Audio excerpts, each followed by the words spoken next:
Alright guys, luto tayo nito pero hindi ko alam kung anong tawag dito. Basta halo-halo. What? Unahin na natin tong kalabasa, pampalaki ng mata. And then yung talong na paborito ni Manang. 10 pisong okrang sinisipon.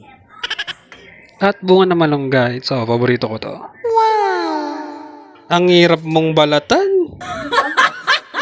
And then saluyot. Alright, kompleto na. Isa lang na yan. Gisahin na natin ng sibuyas. Isunod natin ng bawang ni Manang. Igisa na rin ng ground pork o sa Tagalog, karne na galing sa lupa. Paikot-ikutin, gaya ng pagpapaikot mo sa akin. Isunod natin ang kalabasa pero parang mali yata dapat dito na una. At yung bunga ng malunggay. Konting halo.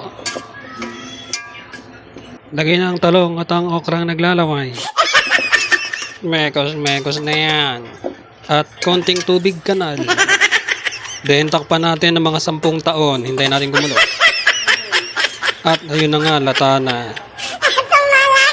Lagyan natin ng asin at magic pulbura.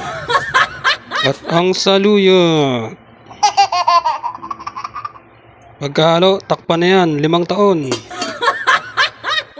Ayun, luto na. Kain na na. Yummy!